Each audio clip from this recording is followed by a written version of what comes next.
कहानी नहीं, भारत की आत्मा है। चलिए आज हम लोग गोदान के 5वें अध्याय का अध्ययन करते हैं। यह अभिनय समाप्त हुआ जो उधर रंगशाला में धनुष एक समाप्त हो चुका था और सामाजिक प्रहसन की तैयारी हो रही थी, मगर इन सज्जनों में उनमें विशेष दिलचस्पी न थी। केवल मिस्टर मेहता देखने गए और आदि से अंत तक जमे रहे। उन्हें बड़ा मजा आ रहा था। बीच बीच में तालियां बजाते थे और फिर कहो आग्रह करके अभिनेताओं को प्रोत्साहन करते थे। राय साहब ने इस प्रहसन में एक मुकदमेबाज देहाती जमींदार का खाका उड़ाया था। कहने के तो प्रहसन था, मगर करुणा से भरा हुआ। नायक का बात बात में कानून की धाराओं का उल्लेख करना, पत्नी पर केवल इसलिए मुकदमा दायर कर देना कि उसके भोजन तैयार करने में जरा सी देर हो रही है, फिर वकीलों के नखरे, देहाती गवाहों की चालाकियाँ और झांसे, पहले गवाही के लिए चटपट तैयार हो जाना, मगर इल्ज़ाम पर तलबी के समय खूब मनावन करना और नाना प्रकार की फरमाइशें करके उल्लू बनाना, ये सभी दृश्य देखकर लोग हंसी के मारे लोटपोट हो रहे थे। सबसे सुंदर वह दृश्य था जिसमें वकील गवाहों को उनके बयान रटा रहा था।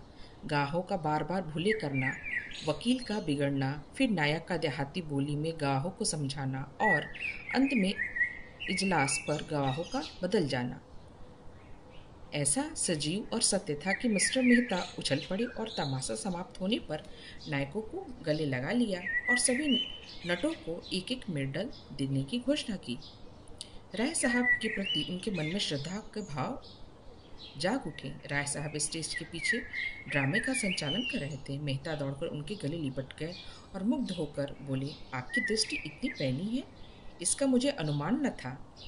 दूसरे दिन जलपान के बाद शिकार का प्रोग्राम था। वहीं किसी नदी के तट पर बाग में भोजन बने, खूब जल क्रीड़ा की जाए और शाम को लोग घर आए, देहाती जीवन का आनंद उठाया जाए। जिन मेहमानों को विशेष काम था वो तो विदा हो गए, केवल वही लोग बच गए जिनने राय साहब के साथ घनिष्ठ मित्रता थी। मिसेस खन्ना के सिर में दर्द था, ना जा सकी और संपादक जी इस मंडली से जले हुए और इनके विरुद्ध एक लेख माला निकालकर इनकी खबर लेने के विचार में मग्न थे। सब के सब छटे हुए गुंडे हराम के पैसे उड़ाते हैं और मुझ पर ताव देते हैं। दुनिया में क्या हो रहा है इसकी खबर क्या? इनके पड़ोस में कौन मर रहा है, इन्हें क्या परवाह? इन्हें तो अपने भोग विलास से काम है। यह मेहता जो फिलासफर बना फिरता है उसे यही धुन है कि जीवन को संपूर्ण बनाओ। महीने में 1000 मार लाते हो, तुम्हें अख्तियार है। जीवन को संपूर्ण बनाओ या परिपूर्ण बनाओ। जिसको ये फिक्र दबाए डालती है कि लड़कों का विवाह कैसे हो या बीमार स्त्री के लिए वैद्य कैसे आए या अब की बार घर किराया उसके घर से आएगा, वो आपका जीवन कैसे संपूर्ण बनाए। छोटे साढ़ बने दूसरे के खेत में मुंह मारते फिरते हो और समझते हो संसार में सब सुखी है। तुम्हारा आंखें पर खुलेगी, सब क्रांति होगी और तुमसे कहा जाएगा, बच्चा खेतों में चलकर हल जोतो। तब देखो तुम्हारा जीवन कैसे संपूर्ण होता है। और वह जो है मालती, जो 72 घाटों का पानी पीकर मिस बनी फिरती है, शादी नहीं करेगी। इससे जीवन बंधन में पड़ जाता है और बंधन में जीवन का पूरा विकास नहीं होता। बस जीवन का पूरा विकास इसी में है कि दुनिया को लूटे और निर्वृद्ध विलास किए जाओ। सारे बंधन तोड़ दो, धर्म समाज गोली मारो, जीवन कर्तव्यों को पास न भटकने दो। बस तुम्हारा जीवन संपूर्ण हो गया। इससे ज़्यादा आसान और क्या? माँ बाप से नहीं पटती, उन्हें धत्ता बताओ। शादी मत करो, ये बंधन है। बच्चे होंगे, यह मुंह पास है, मगर टैक्स क्यों देते हो? कानून भी तो बंधन है, उसे क्यों नहीं तोड़ते? उसे क्यों कन्नी काटते हो? जानते हो ना कि कानून की जरा सी अवज्ञा की तो बेड़ियाँ पड़ जाएंगी। बस यही बंधन तोड़े, उसमें अपना भोग विलास बाधा नहीं पड़ती।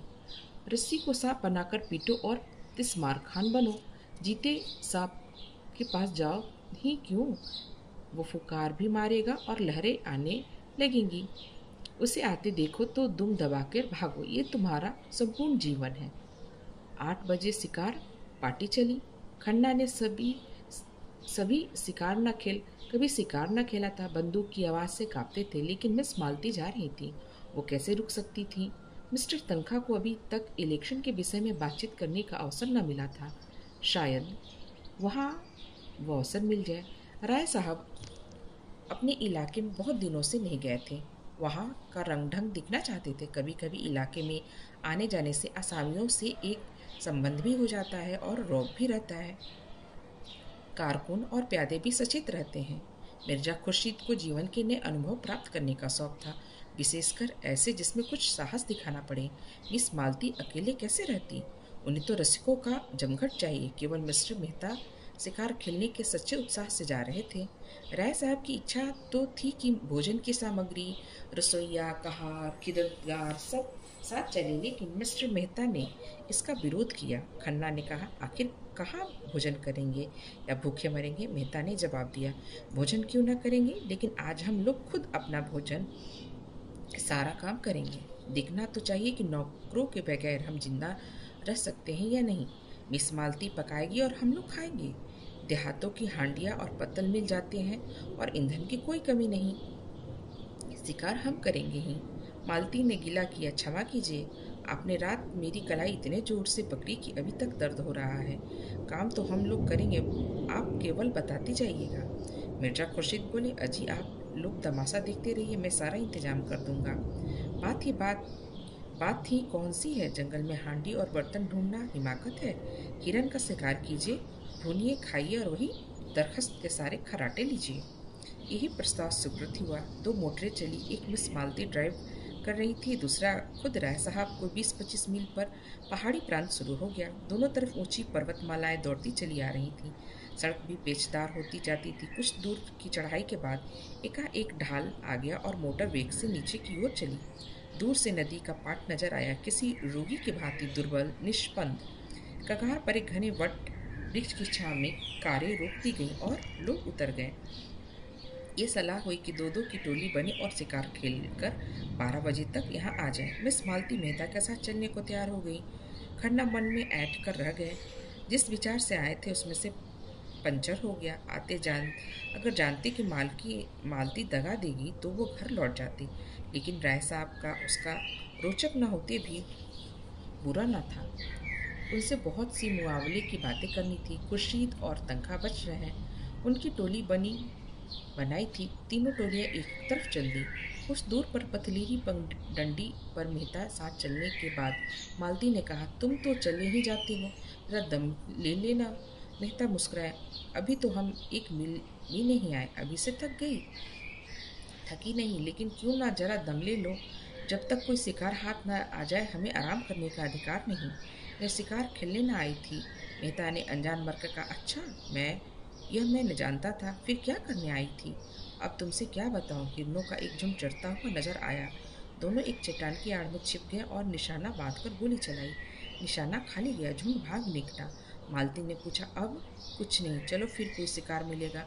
दोनों कुछ देर चुपचाप चलते रहे। फिर मालती ने जरा रुककर कहा, गर्मी के मारे बुरा हाल हो रहा है, आओ इस वृक्ष के नीचे बैठ जाए। अभी नहीं, तुम बैठना चाहती हो तो बैठो, मैं नहीं बैठता। बड़े निर्दयी हो तुम, सच कहती हो। जब तक कोई शिकार न मिल जाए मैं बैठ नहीं सकता। तब तो तुम मुझे मार ही डालोगे। अच्छा बताओ, रात तुमने मुझे इतना क्यों सताया? मुझे तुम्हारे ऊपर बड़ा क्रोध आ रहा था, याद है? तुमने मुझे क्या कहा था? तुम हमारे साथ चलेगा दिलदार? मैंने जानती थी तुम इतने शरीर हो। अच्छा, सच कहना, तुम उस वक्त मुझे अपने साथ ले जाते? मेहता ने कोई जवाब न दिया, मानो सुना ही नहीं। दोनों कुछ दूर चलते रहे। एक तो जेठ की धूप, दूसरी पथरीली रास्ता। मालती थक कर बैठ गई। मेहता खड़े खड़े बोले, अच्छी बात है, तुम आराम कर लो, मैं यही आ जाऊंगा। मुझे अकेले छोड़कर चले जाओगे? मैं जानता हूँ तुम अपनी रक्षा कर सकती हो। कैसे जानते हो? नए युग की देविया की यही सिफत है, वो मर्द का आश्रय नहीं चाहती, उससे कंधा मिलाकर चलना चाहती हैं। मालती ने झेपते हुए कहा, मुझे कोरे फिलासफर्स हो मेहता। सामने वृक्ष पर एक मोर बैठा था। मेहता ने निशाना साधा और बंदूक चलाई। मोर उड़ गया। मालती प्रसन्न होकर बोली, बहुत अच्छा हुआ, मेरा साफ पड़ा। मेहता ने बंदूक कंधे पर रखकर कहा, तुमने मुझे नहीं, अपने आप को शाप दिया। शिकार मिल जाता है तो मैं 10 मिनट की मोहलत देता। अब तो तुमको फौरन चलना पड़ेगा। मालती उठकर मेहता का हाथ पकड़ती हुई बोली, फिलासफरों के शायद हृदय नहीं होते। तुमने अच्छा किया, विवाह नहीं किया। उस गरीब को मार ही डालते, मगर मैं यूं न छोड़ूंगी। तुम मुझे छोड़कर नहीं जा सकते। मेहता एक झटके से हाथ छुड़ा लिया और आगे बढ़े। मालती सजल नेत्र होकर बोली, मैं कहती हूँ मत जाओ, नहीं तो मैं चट्टान पर सिर पटक दूंगी। मेहता ने तेजी से कदम बढ़ाए। मालती उन्हें देखती रह गई। जब वह 20 कदम निकल गए तो झुझलाकर उठी और उनके पीछे दौड़ी। अकेले विश्राम करने में कोई आनंद न था। समीप आकर बोली, मैं तुम्हें इतना पशु न समझती थी। मैं तो हिरन मारूंगा, उसकी खाल तुम्हें भेंट करूंगा। खाल जाए भाड़ में, मैं अब तुमसे बात न करूंगी। कहीं हम लोगों के हाथ कुछ न लगा तो, दूसरे अच्छे शिकार मारे तो मुझे बड़ी झिप होगी। एक चौड़ा नाला मुंह फैलाकर बीच में खड़ा था। बीच की चट्टानों उसके दांतों सी लगती थी। धार में इतना वेग था कि लहरें उछल पड़ती थी। सूर्य मध्याह्न तक आ पहुंचा था और उसकी प्यासी किरणें जल में कीड़ा कर रही थी। मालती ने प्रसन्न होकर कहा, अब तो लौटना ही पड़ेगा। क्यों? उस पार चलेंगे, वही तो शिकार मिलेगा। धारा में इतना वेग है, मैं तो वह जाऊंगी। अच्छी बात है, तुम ही बैठो, मैं जाता हूँ। हाँ, आप जाइए, मुझे अपनी जान से वैर नहीं। मेहता ने पानी में कदम रखा और पांव साधते हुए चले। ज्यों ज्यों आगे जाते थे पानी गहरा होता जाता था, यहाँ तक कि छाती तक आ गया। मालती अधीर उठी। मन से शंका से मन चंचल हो उठा। ऐसे बिलकता तो उसे कभी न होती थी। ऊंचे स्वर में बोली, पानी गहरा है, ठहर जाओ, मैं भी आती हूँ। नहीं नहीं, तुम फिसल जाओगी। धार तेज है, कोई हरज नहीं, मैं आ रही हूँ। आगे न बढ़ना, खबरदार। मालती साड़ी ऊपर चढ़ाकर नाले में बैठी, मगर 10 हाथ आते आते पानी उसकी कमर तक आ गया। मेहता घबराए, दोनों हाथों से उसे लौट जाने को कहते हुए बोले, तुम यहाँ मत आओ मालती, यहाँ तुम्हारी गर्दन तक पानी है। मालती ने एकदम और आगे बढ़कर कहा, होने दो, तुम्हारी यही इच्छा है, मैं मर जाऊं तो तुम्हारे पास ही मरूंगी। मालती पेट तक पानी में थी। धार इतनी तेज थी कि मालूम होता था कदम उखड़ा। मेहता लौट पड़े और मालती को एक हाथ से पकड़ लिया। मालती ने नसीली आंखों से रोश भर कर कहा, मैंने तुम्हारे जैसा बेदर्द आदमी कभी नहीं देखा, बिल्कुल पत्थर हो। खैर, आज सता लो, जितना सताते बने, मैं भी कभी समझूंगी। मालती के पाँव उखड़ते हुए मालूम हुए। वो बंदूक संभालते हुए उनसे चिपट गई। मेहता ने आश्वासन देते हुए कहा, तुम यहाँ खड़ी नहीं रह सकती, मैं तुम्हें अपने कंधे पर बिठा लेता हूँ। मालती ने भ्रुकुटी टेढ़ी करके कहा, तो उस पार जाना क्या इतना जरूरी है? मेहता ने कुछ उत्तर न दिया। बंदूक कनपट्टी से कंधे पर दबा ली और मालती को दोनों हाथों से उठाकर कंधे पर बैठा लिया। मालती अपने पुलक को छिपाती हुई बोली, अगर कोई देख ले, भद्दा तो लगता है। 2 पग के बाद उसने करुण स्वर में कहा, अच्छा बताओ, मैं यही पानी में डूब जाऊं तो तुम्हें रंज हो या ना हो? मैं तो समझती हूँ तुम्हें बिल्कुल रंज ना होगा। मेहता ने आहत स्वर से कहा, तुम समझती हो मैं आदमी नहीं हूँ? मैं तो यही समझती हूँ, क्यों छिपाऊं? सच कहती हो मालती, तुम क्या समझते हो? मैं नहीं बतलाऊंगा।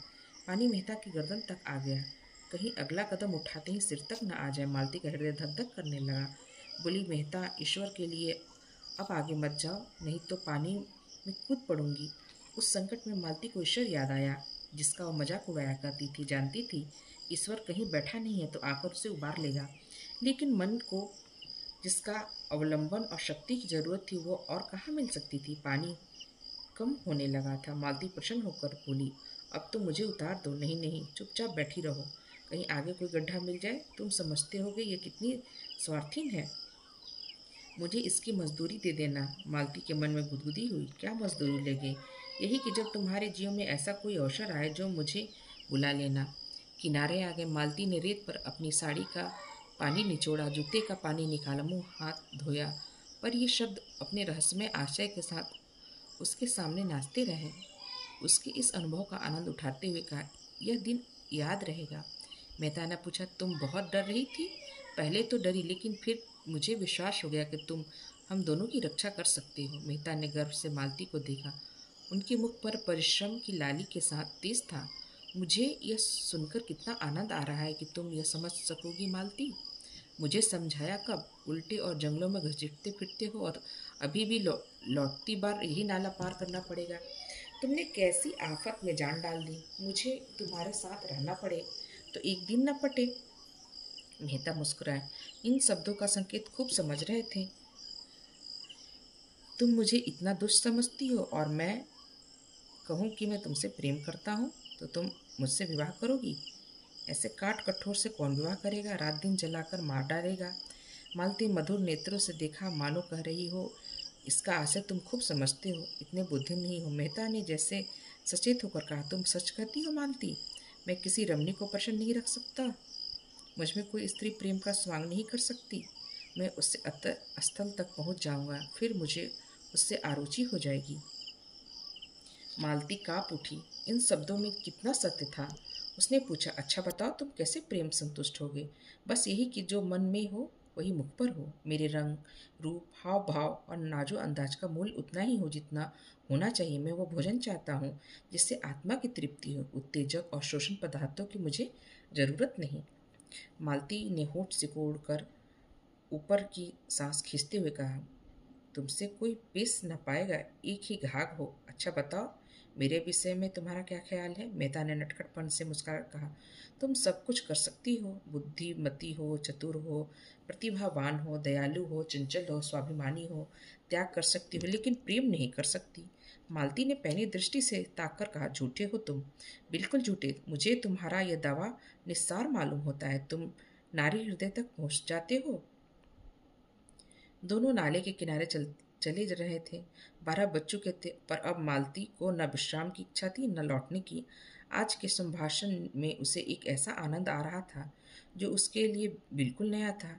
उसने कितने ही नेताओं और विद्वानों को एक मुस्कान में, एक चितवन में, एक रसीले वाक्य में उल्लू बनाकर छोड़ दिया था।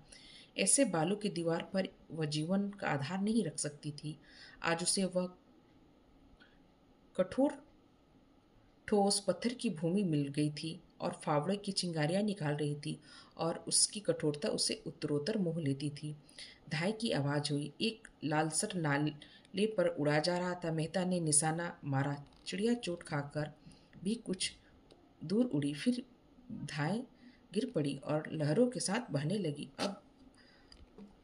अभी जाकर लाता हूँ। जाती कहाँ है?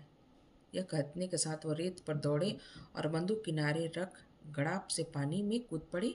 बहाव की ओर तैरने लगे, मगर आधा मील तक पूरा जोर लगाने पर भी चिड़िया न पा सके। चिड़िया मरकर भी जैसे उड़ी जा रही थी।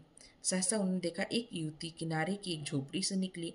चिड़िया को बहते देखकर साड़ी को जांघों तक चढ़ा और पानी में घुस पड़ी। एक क्षण में उसने चिड़िया पकड़ ली और मेहता को दिखाती हुई बोली, पानी से निकल आओ बाबूजी, तुम्हारी चिड़िया यह है। मेहता युवती की चपलता और साहस देखकर मुग्ध हो गए। तुरंत किनारे की ओर हाथ चलाया और 2 मिनट में युवती पास आ खड़े हुए। युवती का रंग काला और वो गहरा, कपड़े बहुत ही मैले और फूहड़। आभूषण के नाम पर केवल हाथों में 2 मोटी मोटी चूड़ियां, सिर के बाल उलझे हुए अलग। उसके मुखमंडल पर कोई भाग ऐसा नहीं जिसमें सुंदर या सुघड़ कहा जा सके, लेकिन वह स्वच्छ निर्मल जलवायु ने उसे कालेपन में ऐसा लावण्य भर दिया था, और प्रकृति की गोद में पलकर उसके रंग इतने सुडौल, सुगंधित, स्वच्छंद हो गए थे कि यौवन का चित्र खींचने के लिए उसके सुंदर कोई रूप न मिलता। उसका सबल स्वास्थ्य जैसे मेहता के मन में बल और तेज भर रहा था। मेहता ने उसे धन्यवाद देते हुए कहा, तुम बड़े मौके पर पहुंच गई, नहीं तो मुझे न जाने कितनी दूर तैरना पड़ता। युवती ने प्रशंसा से कहा, मैंने तुम्हें तैरते आते देखा तो दौड़ी। शिकार खेलने आए हो? हाँ, आए तो शिकार खेलने ही, मगर दोपहर हो गई और ये चिड़िया मिली है। तेंदुआ मारना चाह तो मैं उसका ठौर दिखा दूं। रात को यहाँ रोज पानी पीने आता, कभी कभी दोपहर में भी आ जाता। फिर जरा सकुचाकर सिर झुकाकर बोली, उसकी खाल हमें दे देनी पड़ेगी। चलो मेरे द्वार पर, वहाँ पीपल छाया है, वहाँ धूप में कब तक खड़े रहोगे? कपड़े भी गीले हो गए हैं। मेहता ने उसकी देह में चिपकी हुई गीली साड़ी को देखकर कहा, तुम्हारे कपड़े भी तो गीले हैं। उसने लापरवाही से कहा, ओह, हमारा क्या, हम तो जंगल के हैं, दिन भर धूप और पानी में खड़े रहते हैं। तुम थोड़े ही रह सकोगे? लड़की कितनी समझदार और बिल्कुल गंवार। तुम खाल लेकर क्या करोगी? हमारे दादा बाजार में बेचते हैं, यही तो हमारा काम है। लेकिन दोपहरी यहाँ काटे तुम खिलाओगी क्या? युवती ने लजाते हुए कहा, तुम्हारे खाने लायक हमारे घर में क्या, मक्के की रोटियां खाओ तो धरी है। चिड़िए का सालन पका दूंगी, तुम बताते जाना जैसे बनाना हो। थोड़ा सा दूध भी है। हमारी गैया को एक बार तेंदुए ने घेर लिया, उसे सींगों से भगाकर भाग आई। तब से तेंदुआ उससे डरता है। लेकिन मैं अकेला नहीं हूँ, मेरे साथ एक औरत भी है। तुम्हारी घरवाली होगी? नहीं, घरवाली तो अभी नहीं है, जान पहचान की है। मैं तो मैं दौड़कर उनको बुला लाती हूँ, तुम चलकर छाँव में बैठो। नहीं नहीं, मैं बुला लाता हूँ, तुम थक गए हो, शहर के रहिया जंगल में काहे आते होगे? हम तो जंगली आदमी किनारे ही खड़ी होंगे। जब तक मेहता कुछ बोले वो हवा हो गई। मेहता ऊपर चढ़कर पीपल की छाँव में बैठे तो इस स्वच्छंद जीवन से उनके मन में अनुराग उत्पन्न हुआ। सामने की पर्वतमालाएं दर्शन तत्व की भांति अगम्य और अनंत फैली हुई मानो ज्ञान का विस्तार कर रही हो। मानो आत्मा उस ज्ञान को, उस प्रकाश को, उस अगमता को उसके प्रत्यक्ष विराट रूप में देख रहे हो। कुछ दूर बहुत ऊंचे शिखर पर एक छोटा सा मंदिर था जो उस अगमता में बुद्धि की भांति ऊंचा पर खोया हुआ सा खड़ा था। मानो वहां तक पक्षी विश्राम लेना चाहते हैं और वही स्थान नहीं पाता। मेहता इन्हीं विचारों में डूबे हुए थे कि युवती मिस मालती के साथ लिए आ पहुंची। एक वन्य पुष्प की भांति धूप में खिली हुई, दूसरी गमले के फूल की भांति धूप में मुरझाई और निर्जीव। मालती ने बेदिल्ली के साथ कहा, पीपल की छां बहुत अच्छी लग रही है। क्यों? या भूख के मारे प्राण निकले जा रहे हैं। युवती दो बड़े बड़े मटके उठा लाई और बोली, तुम जब तक यहीं बैठो, मैं अभी दौड़कर पानी लाती हूँ, फिर चूल्हा जला दूंगी और मेरे हाथ का खाओ तो मैं एक क्षण में बाटियाँ सेक दूंगी, नहीं तो अपने आप सेक लेना। हाँ, गेहूं का आटा मेरे घर में नहीं और यहाँ कोई दुकान भी नहीं, नहीं तो ला दे दो। मालती को मेहता पर क्रोध आ रहा था। बोली, तुम यहाँ क्यों आकर पड़े हो? मेहता ने चिढ़ाते हुए कहा, एक दिन जरा जीवन का आनंद भी तो उठाओ। देखो मक्की की रोटियां में कितना स्वाद है। मुझे मक्के की रोटियां खाई ही न जाएंगी, किसी तरह निगल भी जाऊं तो हजम न होगी। तुम्हारे साथ आकर मैं बहुत पछता रही हूँ। रास्ते भर दौड़ा के मार डाला और अब यहाँ लाकर पटक दिया। मेहता के कपड़े उतार दिए थे और केवल एक नीला जांघिया पहने बैठे हुए थे। युवती को मटके ले जाते देखा तो उसके हाथ से मटके छीन लिए और कुएं पर पानी भरने चले। दर्शन के गहरे अध्ययन में भी उन्हें अपने स्वास्थ्य की रक्षा की थी और दोनों मटके लेकर चलते हुए उनकी मांसल और चौड़ी छाती भी मछलीदार जांघें किसी यूनानी प्रतिमा के सुगठित अंगों की भांति उनके पुरुषार्थ का परिचय दे रही थी। युवती उन्हें पानी घिसते हुए अनुराग भरी आंखों से देख रही थी। वो अब उनकी दया के पात्र नहीं, श्रद्धा के पात्र हो गए थे। कुआं बहुत गहरा था, कोई 60 हाथ। मटके भारी थे और मेहता कसरत का अभ्यास करते रहने पर भी एक मटका घिसते खिंचते शिथिल हो गए। युवती दौड़कर उनके हाथ से रस्सी छीन ली और बोली, तुमसे ना खींचेगा, तुम जाकर खाट पर बैठो, मैं खींच लेती हूँ। मेहता अपने पुरुषत्व पर का यह मान न सके। रस्सी उनके हाथ से फिर ले ली और जोर मारकर एक क्षण में दूसरा मटका भी खींच लिया और दोनों हाथों में दोनों मटके लिए आकर झोपड़ी के द्वार पर खड़े हो गए। युवती ने चटपट आग जलाई, लालच से पंख झुलस डाले, छुरी से बोटियां बनाई और चूल्हे में आग जलाकर मान चढ़ा दिया और दूसरे चूल्हे में एले पर कढ़ाई में दूध उबालने लगी। मालती भौं चढ़ाए खाट पर खिन मन पड़ी इस तरह दृश्य देख रही थी मानो उसके ऑपरेशन की तैयारी हो रही थी। मेहता झोपड़ी के द्वार पर खड़े होकर युवती के गृह कौशल की अनुरुक्त नेत्रों से देखते हुए बोले, मुझे भी तो कोई काम बताओ, मैं क्या करूं? युवती ने मीठी झड़की के साथ कहा, तुम कुछ नहीं करना, जाकर बाई के पास बैठो, बेचारी बहुत भूखी है, दूध गर्म हुआ है, उसे पिला देना। उसने एक घड़े से आटा निकाला, गूंथने लगी। मेहता उसके अंगों का विलास देखते रहे। युवती भी रह रह कर उनकी कनखियों से देख अपना काम करने लगती थी। मालती ने पुकारा, तुम वहाँ क्यों खड़े हो? मेरे सिर में जोर का दर्द हो रहा है, आधा सिर ऐसा फटा जा रहा है जैसे गिर जाएगा। मेहता ने आकर कहा, मालूम होता है धूप लग गई है। मैं क्या जानती थी तुम मुझे मार डालने के लिए यहाँ ले आ रहे हो। तुम्हारे साथ कोई दवा भी तो नहीं है क्या? मैं किसी मरीज को देखने आ रही थी जो दवा लेकर चलती। मेरा एक दवाओं का बक्स है, वो सेमरी में है। उफ, सिर फटा जाता है। मेहता ने जमीन पर बैठकर धीरे धीरे उसका सिर सहलाना शुरू किया। मालती ने आंखें बंद कर ली। युवती हाथों में आटा भरे, सिर के बाल बिखरे, आंख धुएं में लाल और सजल, सारी देह में पसीने से तर, जिससे उसका उभरा हुआ वक्ष साफ झलक रहा था। आकर खड़ी हो गई और मालती को आंखें बंद किए पड़ी देखकर बोली, बाई को क्या हो गया है? मेहताब बोले, सिर में बड़ा दर्द है। पूरे सिर में है कि आधे में? आधे बतलाती है, दाई ओर कि बाई ओर? बाई ओर। मैं अभी दौड़कर एक दवा लाती हूँ, घिसकर लगाती ही अच्छा हो जाएगा। तुम इस धूप में कहाँ जाओगी? युवती ने सुना ही नहीं, बेग से एक ओर जाकर पहाड़ियों में छिप गई। कोई आधा घंटे बाद मेहता ने उसे ऊंची पहाड़ी पर चढ़ते हुए देखा। दूर से बिल्कुल गुड़िया सी लग रही थी। मन में सोचा, इस जंगली झोपड़ी में सेवा का कितना भाव है और कितना व्यवहारिक ज्ञान। लू और धूप में आसमान पर चढ़ी चली जा रही है। मालती ने आंखें खोलकर देखा, कहाँ गई वो कलूटी? गजब की काली है, कैसे आपनूस का कुंदा है। इसे भेज दो, राय साहब से कह आए कार यहाँ भेज दें। इस तपिश में मेरा दम निकल जाएगा। कोई दवा लेने गई है, कहती इससे सिर का दर्द बहुत जल्द आराम हो जाएगा। इनकी दवाएं इन्हीं को फायदा करती हैं, मुझे न करेंगी। तुम इस छोकरी पर लट्टू हो गए हो। कितने छिछोरे हो, जैसे रूह वैसे फरिश्ते। मेहता को कटु सत्य कहने में संकोच न होता था। कुछ बातें तो उसमें ऐसी थी कि अगर तुममें होती तो सचमुच देवी हो जाती। उसकी खूबियाँ मुझे उसे मुबारक। मुझे देवी बनने की कोई इच्छा नहीं। तुम्हारी इच्छा हो तो मैं जाकर कार लाऊं। यद्यपि कार यहाँ आ भी सकेगी, मैं नहीं कर सकता। उस कलिटी को क्यों नहीं भेज देते? वो तो दवा लेने गई है, फिर भोजन पकाएगी। तो आज आप उसके मेहमान हैं, शायद रात को भी यहीं रहने का विचार होगा। रात को शिकार भी अच्छे मिलते हैं। मेहता ने इस आक्षेप से चिढ़कर कहा, इस युवती के प्रति मेरे मन में जो प्रेम और श्रद्धा है वह ऐसी है कि अगर मैं उसकी ओर वासना से देखूं तो आंखें फूट जाएं। मैं अपने किसी घनिष्ठ मित्र के लिए भी इस धूप और लू में उस ऊंची पहाड़ी पर ना जाता, और न केवल घड़ी भर के मेहमान। यह वह जानती है, वह किसी गरीब औरत के लिए इतनी तत्परता से दौड़ती जाएगी। मैं विश्व बंधुत्व और विश्व प्रेम पर केवल लिख सकता हूँ, केवल भाषण दे सकता हूँ। वह उस प्रेम और त्याग का व्यवहार करती है। कहने से करना कहीं कठिन है, इसे तुम भी जानती हो। मालती ने उपहास भाव से कहा, बस बस, वो देवी है, मैं मान गई। उसके वक्ष में उभार है, नितंबों में भारीपन है। देवी होने के लिए और क्या चाहिए? मेहता तिलमिला उठे, तुरंत उठे और कपड़े पहने जो सूख गए थे। बंदूक उठाई और चलने को तैयार हुए। मालती ने फुकार मारी, तुम नहीं जा सकते मुझे अकेले छोड़कर। तब कौन जाएगा? वही तुम्हारी देवी। मेहता हद बुद्धि से खड़े थे। नारी पुरुष पर कितनी आसानी से विजय पा सकती है, इसका आज उन्हें जीवन में पहला अनुभव हुआ। वो दौड़ती हाँफती चली आ रही थी। वो कलूटी युवती हाथ में एक झाड़ लिए हुए समीप आकर मेहता को कहीं जाने को तैयार देकर बोली, मैं वह जड़ी खोज लाई, अभी घिस कर लाती हूँ। लेकिन तुम कहाँ चले हो?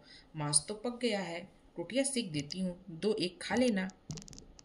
बाई दूध पी लेगी, ठंडा हो जाए तो चले जाना। उसने निसंकोच भाव से मेहता की अचकन के बटन खोल दिए। मेहता अपने को बहुत रोके हुए थे। जी होता था इस गवारिन के चरणों को चूम ले। मालती ने कहा, अपनी दवाई रहने दो। नदी के किनारे बरगद के नीचे हमारी मोटर कार खड़ी है, वहाँ और लोग होंगे। उससे कहना कार यहाँ लाए, दौड़ी हुई जा। युवती ने दीन नेत्रों से मेहता को देखा। इतना मेहनत से बूटी लाई, उसका यह अनादर। इस गवारन की दवा इसे नहीं जची तो न सही, उसका मन रखने को ही जरा सी लगवा लेती तो क्या होता। उसने बूटी जमीन पर रखकर पूछा, तब तक तो चूल्हा ठंडा हो जाएगा बाई जी। कहो तो रोटियां सेक कर रख दो, बाबू जी खाना खा लें। तुम दूध पी लो और दोनों जने आराम करो, तब तक मैं मोटर वाले को बुला लाऊंगी। वो झोपड़ी में गई, बुझी हुई आग फिर जलाई। देखा तो मांस उबल गया था, कुछ जल भी गया था। जल्दी जल्दी रोटियां सेकी, दूध गर्म था, उसे ठंडा किया और एक कटोरे में मालती के पास लाई। मालती ने कटोरे के भदेपन पर मुंह बनाया, लेकिन दूध त्याग न सकी। मेहता झोपड़ी के द्वार पर बैठकर एक थाली में मांस और रोटी खाने लगे। युवती खड़ी पंखा झेल रही थी। मालती ने युवती से कहा, उन्हें खाने दो, कहीं भागे नहीं जा रहे। तू जाकर गाड़ी ला। युवती ने मालती की ओर एक बार सवाल की आंखों से देखा। ये क्या कहना चाहती, इसका आशय क्या है? उसे मालती के चेहरे पर रोगियों सी नम्रता और कृतज्ञता और याचना न दिखाई दी। उसकी जगह अभिमान और प्रमाद की कृतज्ञता झलक साफ दिखाई पड़ रही थी। गंवारीन मनोभाव को पहचानने में चतुर थी। बोली, मैं किसी की लौंडी नहीं हूँ बाई जी, तुम बड़ी हो, अपने घर की बड़ी हो। मैं तुमसे कुछ मांगने तो नहीं जाती। मैं गाड़ी लेने जाऊंगी। मालती ने डांटा, अच्छा, तूने गुस्ताखी पर कमर बांधी। बता दूं किसके इलाके में रहती है? यह राय साहब का इलाका है। तो मुझे उन्हीं राय साहब के हाथों हंटरों से पिटवाओगी? मुझे पिटवाने से तुम्हें सुख मिलेगा तो पिटवा लेना बाई जी। कोई रानी महारानी थोड़ी हूँ कि लश्कर भेजनी पड़ेगी। मेहता ने दो चार कौर निगले थे कि मालती की ये बातें सुनी। कौर कंठ में अटक गई।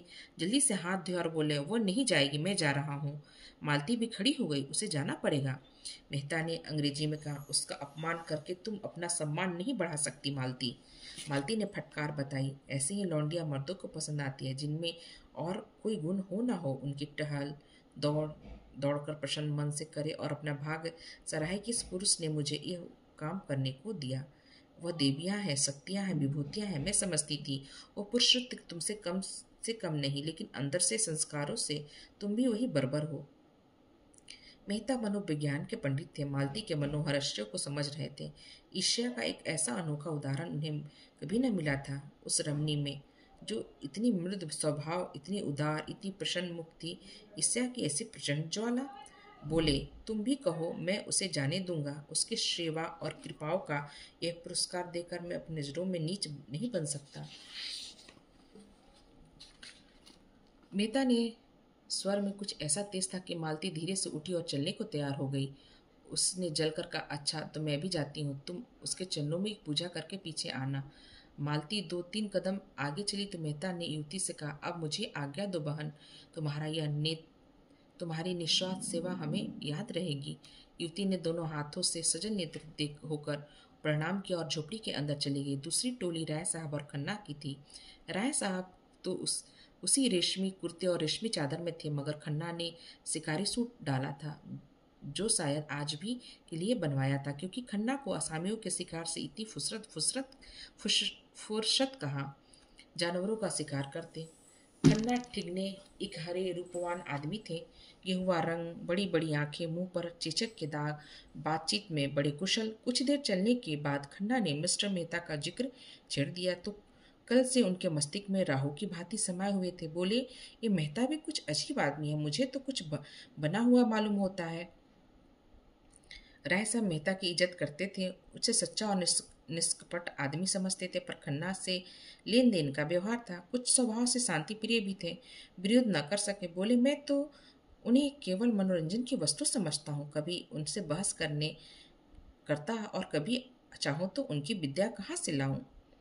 जिसने जीवन के क्षेत्र में कभी कदम ही नहीं रखा, वो अगर जीवन के विषय में कोई नया सिद्धांत लाता है तो मुझे उस पर हंसी आती है। मजे से 1000 माहवार फटकारते हैं, न जोरू न जाता, न कोई चिंता न बाधा। वो दर्शन बघारे कौन बघारे, आप निर्द्वंद रहकर जीवन को संपूर्ण बनाने का स्वप्न देखते हैं। ऐसे आदमी से क्या बहस की जाए। मैंने सुना है चरित्र का अच्छा नहीं है। बेफिक्री से चरित्र अच्छा रह ही कैसे सकता है। समाज में रहो और समाज के कर्तव्यों और मर्यादाओं का पालन करो, तब पता चले। मालती न जाने क्या देखकर उन पर लट्टू हुई जाती हैं। मैं समझता हूँ वह केवल तुम्हें जला रही हैं। मुझे वो क्या जलाएंगी बेचारी, मैं उन्हें खिलौनों से ज्यादा नहीं समझता। ये तो न मिस्टर खन्ना मिस मालती पर जान तो देते हो तुम। यह तो मैं आपको भी यही इल्जाम दे सकता हूँ, मैं सचमुच खिलौना समझता हूँ। आप उन्हें प्रतिमा बनाए हुए हैं। खन्ना ने जोर से कहा मारा, हालांकि हंसी की कोई बात न थी। अगर एक लोटा जल चढ़ा देने से वरदान मिल जाए तो क्या बुरा। अब की राय साहब ने जोर से कहा मारा, जिसका कोई प्रयोजन न था। तब आपने उस देवी को समझा ही नहीं। आप जितनी भी उसकी पूजा करेंगे उतना ही वो आपसे दूर भागेगी, जितना ही दूर भागेगी उतना ही आपकी ओर दौड़ेंगी। तब तो उन्हें आपकी ओर दौड़ना चाहिए। मेरी ओर? मैं उस रसिक समाज से बिल्कुल बाहर हूँ मिस्टर खन्ना, सच कहता हूँ। मुझ में जितनी बुद्धि, जितना बल, वह इस इलाके के प्रबंध में ही खर्च हो जाता है। घर के जितने प्राणी हैं सभी अपनी अपनी धुन में मस्त, कोई उपासना में, कोई विषय वासना में, को काहू में मगन, को काहू में मगन। और इन सब अजगरों को भक्ष देना मेरा काम है, कर्तव्य है। मेरे बहुत ताल्लुकेदार भाई भोग विलास करते हैं, मैं ये भी जानता हूँ, मगर वह लोग घर फूंक कर तमाशा देखते हैं। कर्ज का बोझ सिर पर लदा जा रहा है और रोज डिगरिया हो रही हैं। जिससे लेते हैं उसे देना नहीं जानते, चारों तरफ बदनाम। मैं तो ऐसी जिंदगी से मर जाना अच्छा समझता हूँ। मालूम नहीं किस संस्कार ने मेरी आत्मा में जरा सी जान बाकी रह गई, जो मुझे देश और समाज के बंधन में बांधी हुई है। सत्याग्रह आंदोलन छिड़ा, मेरे सारे भाई शराब कबाब में मस्त थे।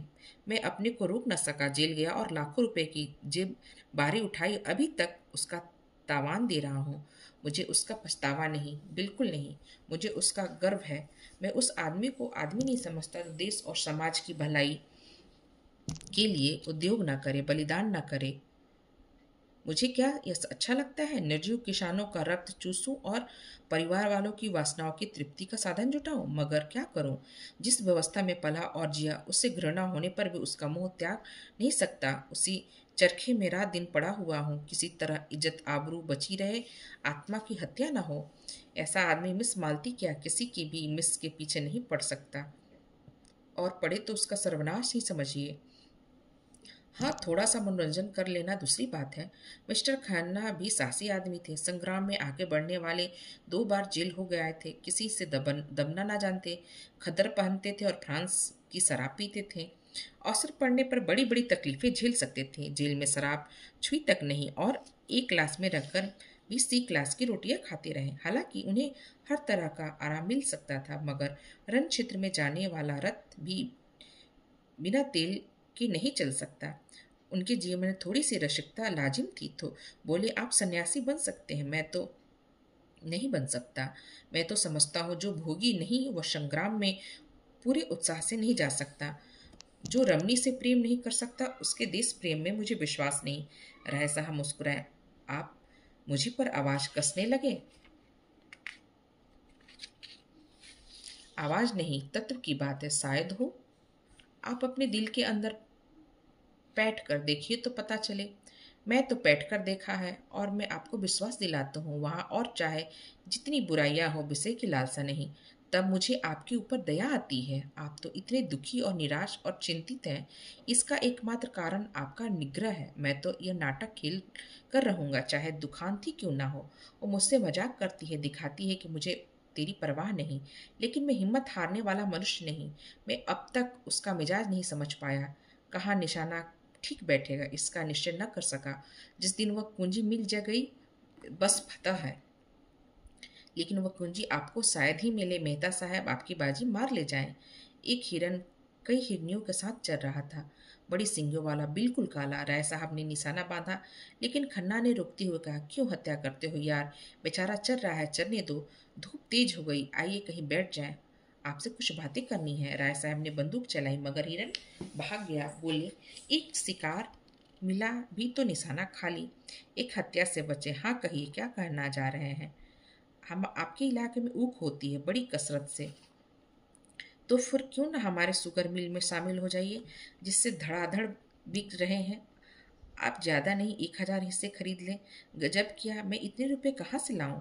इतने नामी इलाकेदार, और आपको रुपए की कमी? कुल 50,000 ही तो होते हैं, उनमें भी अभी 25% ही देना। नहीं भाई साहब, मेरे पास इस वक्त बिल्कुल रुपए नहीं है। जितने चाहो मुझसे ले लीजिए, बैंक आपका है। हाँ, अभी आपके अपनी ज़िंदगी इंस इंश्योर ना कराई होगी। मेरी कंपनी में एक अच्छी सी पॉलिसी है, 200 रुपये तो आप बड़ी आसानी से हर महीने दे सकते हैं, और एक ठन्नी रकम मिल जाएगी, 40-50 हज़ार। लड़कों के लिए इससे अच्छा प्रबंध आप नहीं कर सकते। हमारी नियमावली देखिए, हम पूर्ण सहकारिता के सिद्धांत पर काम करते हैं। दफ्तर कर्मचारी के खर्च के सिवा नफ़े की एक पाई भी किसी की जेब में नहीं जाती। आपको आश्चर्य होगा कि इस आपको आश्चर्य होगा कि इस नीति से कंपनी चल कैसे रही है। मेरी सलाह से थोड़ा सा स्पेशकुलेशन का काम भी शुरू हो चुका है। ये भी सैकड़ों करोड़पति बने हुए हैं, इसी स्पेशकुलेशन से बने हुए हैं। रुई, शक्कर, गेहूँ, रबड़, किसी जीन्स का सट्टा कीजिए, मिनटों में लाखों का वारा न्यारा हो जाएगा। काम जरा अटपटा है, बहुत से लोग गच्चा खा रहे हैं, लेकिन वही तो अनाड़ी हैं। आप जैसे अनुभवी, सुशिक्षित और दूरदेश लोगों के लिए इससे ज़्यादा नफ़े का काम ही नहीं। बाजार का उतार चढ़ाव कोई आकस्मिक घटना नहीं, इसका भी विज्ञान है। एक बार उसे गौर से देख लीजिए, फिर क्या मजाल की धोखा हो जाए। राय साहब कंपनी पर अविश्वास करते थे, दो एक बार इसका उन्हें कड़वा अनुभव भी हो चुका था, लेकिन मिस्टर खन्ना को उन्होंने अपनी आंखों के सामने बढ़ते देखा और उनकी कार्य क्षमता के कायल हो गए। अभी 10 साल पहले ही व्यक्ति बैंक में क्लर्क था, वो अपने अवध व्यास पुरुषार्थ प्रतिभा से शहर में पूछता है, उसकी सलाहों की अपेक्षा न की जा सकती। इस विषय में अगर खन्ना उसके पथ प्रदर्शक हो जाए तो उन्हें बहुत कामयाबी मिल सकती है। ऐसा अवसर क्यों छोड़ा जाए? तरह तरह के प्रश्न करते रहे। सहसा एक देहाती एक बड़ी सी टोकरी में कुछ जड़े, कुछ पत्तियाँ कुछ फूल लिए जाता नजर आया। खन्ना ने पूछा, अरे ये क्या बेचता है? देहाती सकपका गया, डरा कहीं बिगाड़ न पकड़ जाए। बोला, कुछ तो नहीं मालिक, ये घास पात है, क्या करेगा इनका? बेचूंगा मालिक, जड़ी बूटी है। कौन कौन सा जड़ी बूटी बता? देहाती ने अपना औषधालय खोलकर दिखाया। मामूली चीजें हैं जो जंगल के आदमी उखाड़ कर ले जाते हैं और शहर में अतारों के हाथ दो चार आने में बेच आते हैं, जैसे मकोए, कंघी, सदैया, कुरधरे, धतुर के बीच, मदार के फूल, करंगे, घूमची आदि। हर एक चीज दिखाता था और रटे हुए शब्दों में उनके गुण के बयान करता था। ये मकोई है सरकार, ताप हो, मंदाग्नि हो, तिल्ली हो, धड़कन हो, सूल हो, खांसी हो, एक खुराक में आराम हो जाता है। ये धतूरे के बीच मालिक गठिया हो, बाय हो। खन्ना ने दाम पूछा तो उसके 8 आने। खन्ना ने 1 रुपया फेंक दिया और उसे पड़ाव तक रख आने का हुक्म दिया। गरीब ने मुंह मांगा दाम ही नहीं पाया, उसका दुगना पाया, आशीर्वाद देता चला गया। राय साहब ने पूछा, आप ये घास पात लेकर क्या करेंगे? खन्ना ने मुस्कुराकर कहा, इसकी असरफिया बनाऊंगा। तो यार हिमिगार वो हूँ, मंत्र यह हमें भी आपको सिखा शायद दो। नहीं मालूम। हाँ, शौक से मेरी शागिर्दी कीजिए। पहले सवा सिर लड्डू चढ़ाकर तब बतलाऊंगा। बात यह है कि मेरा तरह तरह के आदमियों से सबका पड़ता है। कुछ ऐसे लोग भी आते हैं जो जड़ी बूटी पर जान देते हैं। उनको इतना मालूम हो जाए कि यह किसी फकीर की दी हुई बूटी है, फिर आपकी खुशामद करेंगे, नाक रगड़ेंगे, और आप वो चीज़ नहीं दे देते तो हमेशा के लिए आपके ऋणी हो जाएंगे। 1 रुपए में अगर 10-20 बुद्धियों का एहसान का नमदा कसा जा सके तो क्या बुरा। जरा से एहसान से बड़े बड़े काम निकल जाते हैं। राय साहब ने कौतूहल के साथ पूछा, मगर इन बूटियों के गुण आपको याद कैसे रहेंगे? खन्ना ने कहा मारा, आप भी राय साहब, बड़े मजे की बात है। जिस बूटी में जो गुण चाहे बता दीजिए, वो आपकी लियाकत पर मुनहसर है। सेहत तो रुपए में 8 आने विश्वास होती है। आप तो इन बड़े बड़े अफसरों को देखते हैं और इन लंबी पूछ वाले विद्वान और इन रईसों को, ये सब अंधविश्वासी होते हैं। मैं तो वनस्पति शास्त्र के प्रोफेसर को जानता हूँ जो कुक रौंदे का नाम भी नहीं जानते। इन विद्वानों का मजाक तो हमारे स्वामिनी का खूब उड़ाते हैं। आपको तो कभी उनके दर्शन न हुए होंगे। अब की बार आएंगे तो उनसे मिलवाऊंगा। जब से मेरे बगीचे में ठहरे हैं, रात दिन लोगों का तांता लगा रहता है। माया तो उन्हें छू भी नहीं सकती, लेकिन एक बार दूध पीते हैं ऐसा विद्वान महात्मा मैंने आज तक नहीं देखा। ना जाने कितने वर्ष हिमालय पर तप करते रहे, पूरे सिद्ध पुरुष हैं। आप उनसे अवश्य दीक्षा लीजिए। मुझे विश्वास है आपकी ये सारी कठिनाइयां छूमंतर हो जाएंगी। आपको देखने ही आपका भूत भविष्य का सुनाएंगे और ऐसे प्रसन्न मुख है कि देखते ही मन खिल उठता है। ताजुब तो ये है कि खुद इतने बड़े महात्मा है, मगर संन्यास, त्याग, मंदिर और मठ, संप्रदाय, पंथी, इन सब का ढोंग करते हैं, पाखंड करते हैं। रूढ़ियों के बंधन को तोड़े और मनुष्य बनो। देवता बनने का ख्याल छोड़ो, देवता बनकर तो मनुष्य न रहोगे।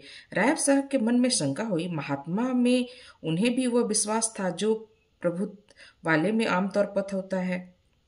दुखी प्राणी को आत्मचिंतन में जो शांति मिलती है, उसके लिए वो लालायित रहते। जब आर्थिक कठिनाइयों से निराश हो जाते, मन में आता संसार से मुंह मोड़कर एकांत में जा बैठे और मोक्ष की चिंता करें। संसार के बंधनों में वो भी साधारण मनुष्य की भांति आत्मोन्नति के मार्ग की बाधाएं समझते थे और उनसे दूर हो जाते ही जीवन का आदर्श था। लेकिन संन्यास और त्याग के बिना बंधनों को तोड़ने का कोई भी उपाय नहीं था। लेकिन जब वो संन्यास को ढोंग कहते तो वो खुद संन्यास लिया है। उन्होंने संन्यास कब लिया साहब? वो तो कहते हैं आदमी को अंत तक काम करते रहना चाहिए, विचार स्वतंत्र उनके उपदेश का तत्व है। मेरी समझ में कुछ नहीं आ रहा। विचार का आशय क्या है, समझ में तो मेरी भी कुछ नहीं आ रहा है। अब की आइए तो उससे बातें हो। वो प्रेम को जीवन का सत्य कहते हैं और इसकी ऐसी सुंदर व्याख्या करते हैं कि मन मुग्ध हो जाता है। मिस मालती को उनसे मिलाया या नहीं? आपकी भी दिल लगी करते हैं। मालती को भला उनसे क्या मिलना? वाक्य पूरा न हुआ कि सामने झाड़ी में सरसराहट की आवाज सुनकर चौंक पड़े और प्राण रक्षा की प्रेरणा से राय साहब पीछे आ गए। झाड़ी में से एक तेंदुआ निकल और मंद गति से सामने की ओर चला। राय साहब ने बंदूक उठाई और निशाना बांधना चाहते ही खन्ना ने कहा, यह क्या करते हैं आप? खामखा उसे छेड़ रहे हैं, कहीं लौट पड़े तो? लौट क्या पड़ेगा, वहीं ढेर हो जाएगा। तो मुझे उस टीले पर चढ़ जाने दीजिए। मैं शिकार का ऐसा शौकीन नहीं हूँ। तब क्या शिकार खेलने चले थे? शामत और क्या? राय साहब ने बंदूक नीचे कर ली। बड़ा अच्छा शिकार निकल गया। ऐसे अवसर कम मिलते हैं। मैं तो अब यहाँ नहीं ठहर सकता। खतरनाक जगह है। एक आध शिकार तो मार लेने दीजिए। खाली हाथ लौटते शर्म आती है। आप मुझे कृपा करके कार के पास पहुंचा दीजिए। फिर चाहे तेंदुआ का शिकार कीजिए या चीते का। आप बड़े डरपोक हैं मिस्टर खन्ना, सच। व्यर्थ में अपनी जान खतरे में डालना बहादुरी नहीं। अच्छा, तो आप खुशी से लौट सकते हैं अकेला? रास्ता बिल्कुल साफ है। जी नहीं, आपको मेरे साथ चलना पड़ेगा। राय साहब बहुत समझाया मगर खन्ना ने भी एक न मानी। मारे भय के उसका चेहरा पीला पड़ गया था। उस वक्त अगर झाड़ी से एक गिलहरी भी निकल आती तो वह वहीं चीख कर मारकर गिर पड़ते। बोटी बोटी कांप रही थी, पसीने से तर हो गए। राय साहब को लाचार होकर उनके साथ लौटना पड़ा। जब दोनों आदमी बड़ी दूर निकल आए तो खन्ना के होश ठिकाने आए, लेकिन धीरे से बोले, मैं खतरे से नहीं डरता, लेकिन खतरे के मुंह में उंगली डालना हिमाकत है। अजी जाओ जी, जरा सा तेंदुआ देख लिया तो जान निकल गई। मैं शिकार खेलना उस जमाने का संस्कार समझता हूँ जब आदमी पशु था। तब से संस्कृति बहुत आगे बढ़ गई है। मैं मिस मालती से आपकी कलई खेलूंगा। मैं अहिंसावादी होकर लज्जा की बात नहीं समझता। अच्छा तो यह होगा कि आप अहिंसावाद था। शाबाश, खन्ना ने गर्व से कहा। जी हाँ, यह मेरा अहिंसावाद था। आप बुद्ध और शंकर के नाम पर गर्व करते हैं और पशुओं की हत्या करते हैं। लज्जा आपको आनी चाहिए, ना कि मुझे। कुछ दूर तक दोनों ही चुपचाप चलते रहे, पर खन्ना बोले, तो आप कब तक आएंगे? मैं चाहता हूं कि आप पॉलिसी का फॉर्म आज ही भर दें और शक्कर के हिस्सों का भी। मेरे पास दोनों फॉर्म भी मौजूद हैं। राय साहब ने चिंतित स्वर में कहा, जरा लेने दीजिए। इसमें सोचने की जरूरत नहीं। तीसरी टोली मिर्जा खुर्शीद और मिस्टर तनखा की थी। मिर्जा खुर्शीद के लिए भूत और भविष्य सारे कागज की भांति थी। वह वर्तमान में रहती थी, न भूत का पछतावा न भविष्य की चिंता। जो कुछ सामने आ जाता उसमें ही जी जान से लग जाते। मित्रों की मंडली में वो विनोद के पुतले थे। काउंसिल में उनसे उत्साही मेंबर कोई न था। जिस प्रश्न के पीछे पड़ जाते मिनिस्टरों को रुला देते, किसी के साथ रियायत करना ना जानते, बीच बीच में परिहास भी कर जाते। उनके लिए आज जीवन था, कल का पता नहीं। गुस्से वर्ष भी ऐसे कि ताल ठोकर सामने आ जाते, नम्रता के सामने दंडवत करते, लेकिन जहां किसी से शान दिखाई और हाथ धोकर उनके पीछे पड़े, ना अपना लेना याद रखते और ना दूसरे का देना। शौक था शायरी का और शराब का। औरत केवल मनोरंजन की वस्तु थी। बहुत दिन हुए हृदय का दिवाला निकाल चुके थे। मिस्टर तनखा दावपेच के आदमी थे। सौदा पटाने में, मुआमला सुलझाने में, अडंगा लगाने में, बालू से तेल निकालने में, गला दबाने में, दूम झाड़कर निकल जाने में बड़े सिद्धांत हस्त। कहिए तो रेत में नाव चला दे, पत्थर पर दुब उगा दे। तालुकेदारों को महाजनों से कर्ज दिलाना। मिस्टर तनखा दावपेच के आदमी थे। सौदा पटाने में भी बहुत माकिल। खासकर चुनाव के समय उनकी तकदीर चमकती थी। किसी पौड़े उम्मीदवार को खड़ा करके दिलो जान से उसका काम करते और 10-20 हजार बना लेते। जब कांग्रेस का जोर था तो कांग्रेस के उम्मीदवार के सहायक थे। जब सांप्रदायिक दल का जोर था तो हिंदू सभा की ओर से काम करने लगे। मगर इन उलटफेर के समर्थक के लिए उनके पास ऐसी दलीलें थी कि कोई उंगली न दिखा सके।